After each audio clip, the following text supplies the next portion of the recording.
say when the governor's opponent said, apparently I made him mad last time I was here. I didn't mean to. Because he was going around saying, look, I can work with Democrats. I was the budget chairman when President Clinton was president. We negotiated a balanced budget agreement. And I said to a crowd in another part of Ohio, that is true, and it was his finest hour. So these Democrats said, where's this guy going with this? I said, the problem is, it's not the whole truth. Okay. It is true, he was the budget committee chairman, we negotiated a good balanced budget agreement, and we passed it for you. That's true. The whole truth is this. Before we did that, he led the forces that shut the government down twice because I would not agree to eliminate the Department of Energy. If we had done that then, we would not be leading the world's race to a clean energy future. I would not agree to shut down the education department. If we had done that, there would be no student loan program, and the property taxes all over America would be higher on local school districts because we wouldn't be helping poor people in poor districts to get a decent education. I wouldn't agree to gut the Environmental Protection Agency. If we had done that, there would be millions more kids with asthma all over this country and Lord knows what other problems. And I would not agree to destroy Medicare and Medicaid. And so we shut the government down twice and we fought for a year.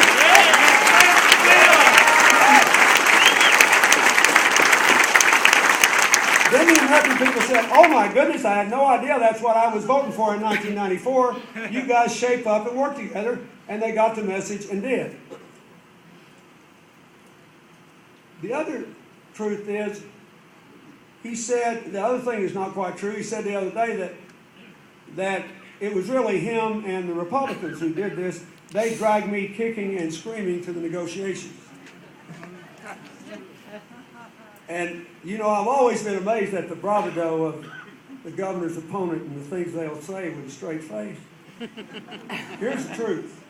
I took about 2 weeks or so after they made this offer trying to convince the Democrats they should participate. You know why?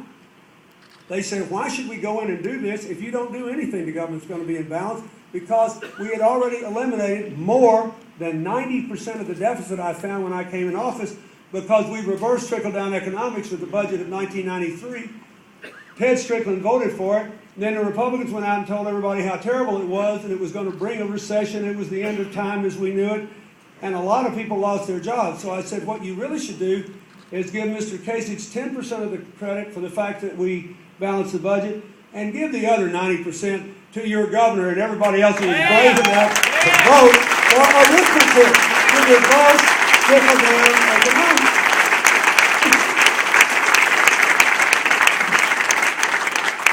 That's what really happened.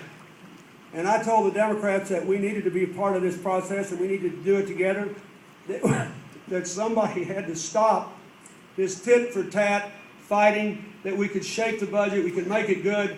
We passed the Children's Health Insurance Program and added 5 million kids to the ranks of health insurance. We cut business taxes, reduced the capital gains tax. That's how easy it was to balance the budget. Why? Because over 90% of the work was done because our ideas worked better than theirs. So I want you to tell people that. When they think about Congressman Wilson, Congressman Ryan, Lieutenant Governor Fisher's brave race for the Senate here, there are big stakes here.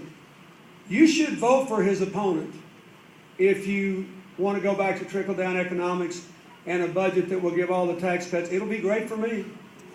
They'll be throwing money at me like crazy. You'll increase the debt and you'll wonder, how did that happen? If you want to make it harder for kids to go to school and repay their loans, by all means, vote against Lee Fisher. If you want to make it easier for another financial collapse to occur and more certain that another bailout will occur, by all means, vote against him. Let him repeal that Wall Street reform bill. People don't know these facts. I'm doing this because you got a few days to tell them. Because it's obvious we're closing the enthusiasm gap. And you remember what I told you about your governor. When he was in the Senate, in the House, he risked his whole career to save America's economy because he believed in you. And every day since he's been a governor, he has put Ohio first. That's why your economy, your school system, your whole approach is rising in the ranks of all these national assessments. You're coming back. Don't put it at risk.